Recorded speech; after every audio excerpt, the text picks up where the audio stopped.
ကလေးလေးကဗိုက်စာလို့အဆက်မပြတ်ငိုနေပါတယ်။နှစ်သမီးသုံးပါးကသူမကိုစားစရာချက်ချင်းယူလာပေးကြတယ်။ဟုတ်ပါတယ်အဲ့ဒါကမြေကြီးတွေတောင်မစင်သေးတဲ့မုံလာဦးညီတွေပါ။ဒီမြင်ကွင်းကိုကြည့်နေတဲ့ကြီးကန်းတော်မှသဘောမကျစွာနဲ့ခေါင်းခါနေမိတယ်။ဒီတိုင်းသာဆက်သွားရင်ကလေးလေး၃ရက်တောင်ခံမှာမဟုတ်ပါဘူး။ဒါကြောင့်ညရောက်တဲ့အခါမယ်လီဖစ်ဆန်ကကြီးကန်းကိုလွတ်ပြီးပန်းဝီပို့ခိုင်းလိုက်တယ်။ကလေးလေးကပန်းဝီကိုဆုပ်ယူလိုက်တာနဲ့ချက်ချင်းငြိမ်ကျသွားတယ်။သူမကလူသားတွေကိုမုန်းတီးပေမဲ့ချစ်စရာကောင်းတဲ့မင်းသမီးလေးပေါ်တော့စိတ်နှလုံးမမာကြောနိုင်ခဲ့ပါဘူး။သူမအနေနဲ့ကြုံတဲ့အခါကဲတင်ပေးတယ်လို့စော့ကစားခြင်းတဲ့အခါလဲအမြင့်ကိုပြမြောက်ပေးတတ်တယ်။ရာသီဥတုတွေပြောင်းလဲလာတာနဲ့အမျှမင်းသမီးလေးကတနေ့ထက်တနေ့လှပတဲ့မိန်းမပြိုလေးဖြစ်လာခဲ့တယ်။သူမကလောကကြီးမှာရှိတဲ့အရာရာကိုစူးစမ်းခြင်းစိတ်ပြင်းပြနေပါတယ်။ဒီနေ့မှာသူမတော်တဲ့ကိုတယောက်တည်းပြေးထွက်သွားပြီးမယ်လီဖစ်ဆန်နဲ့တွေ့ဆုံခဲ့တယ်။ကြည့်ရတာရက်ဆက်ပြီးကြောက်စရာကောင်းတဲ့ပုံပေါက်နေပါတယ်။ဒါပေမဲ့ကောင်မလေးကလုံးဝမကြောက်ပါဘူး။ဘာလို့လဲဆိုတော့ဒီမျိုးသမီးကသူမကိုတိတ်တဆိတ်စောင့်ရှောက်ပေးနေခဲ့တယ်ဆိုတာသူမသိနေလို့ပါပဲ။သူမကကောင်မလေးရဲ့နတ်သမီးမယ်တော်ပါ။တဖြည်းဖြည်းနဲ့မယ်လီဖစ်ဆန်ဟာမင်းသမီးလေးရဲ့အပြစ်ကင်းပြီးတက်ကြွတဲ့တဘာဝလေးကြောင့်ဆစ်လှုပ်ရှားလာရတယ်။နတ်ပူလေးတွေနဲ့စော့ကစားနေတာကိုကြည့်ရင်သူမရဲ့ငယ်ဘွားပုံရိပ်ကိုပြင်မြင်နေရတယ်လို့ပါပဲ။သူမကိုယ်တိုင်နာကျင်ခံစားခဲ့ရပေမဲ့ဒီကလေးမှာတော့အပြစ်မရှိပါဘူး။မင်းသမီးလေးအိပ်ပျော်သွားတာကိုကြည့်ရင်မယ်လီဖစ်ဆန်နောင်တရလာတယ်။သူမတိုက်ခဲ့တဲ့ကျိန်စာကိုပြန်ရုပ်သိမ်းချင်လာပါတယ်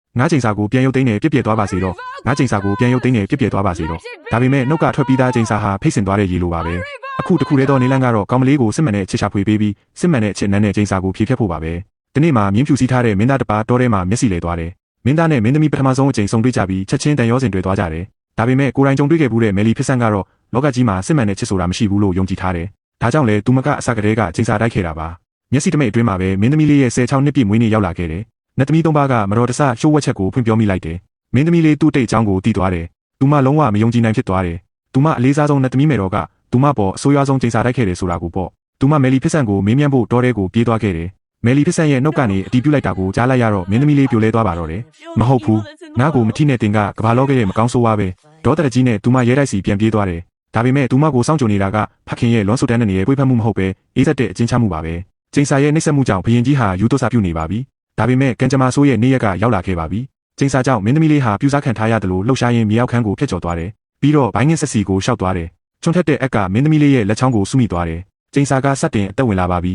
။မင်းသမီးလေးသတိလေးလဲကျသွားပြီ။ထာဝရအိတ်ဆက်ချင်းစီတို့တက်ဆင်းသွားပါတော့တယ်။မယ်လီဖစ်ဆန်မှာရွေးချယ်စရာမရှိတော့တာမို့အရင်ကမင်းသားကိုခေါ်လာခဲ့ရတယ်။သူ့ရဲ့စစ်မှန်တဲ့အချစ်အနံကမင်းသမီးလေးကိုနှုတ်ထက်စေလိမ့်မယ်လို့မျှော်လင့်ရင်ရဲတိုက်ထဲခေါ်သွားခဲ့တယ်။ဒါပေမဲ့မင်းသမီးလေးနိုးမလာခဲ့ပါဘူး။တခါပဲတွေ့ဘူးတဲ့လူနှစ်ယောက်ကြားမှာဘလို့လုပ်ပြီးစစ်မှန်တဲ့အချစ်ဖြစ်နိုင်ပါမလဲ။မယ်လီဖစ်ဆန်ကသူမရဲ့အစောပိုင်းလုပ်ရက်တွေအတွက်အယမ်းနောင်တရသွားတယ်။အိပ်ပျော်နေတဲ့မင်းသမီးလေးကိုကြည့်ရင်ဝမ်းနဲ့ပူဆွေးတဲ့မျက်ရည်တွေကျလာခဲ့တယ်။သူမရဲ့နောင်တတွေကိုရိုးသားစွာဝန်ခံပြီးတဲ့နောက်မင်းသမီးလေးရဲ့နဖူးပြင်ပေါ်မှာနှဆိုင်ပြီးချစ်ခင်မြတ်နိုးတဲ့အနံတပွင့်ပေးလိုက်ပါတယ်။မင်္ဂလာပါမဲတော်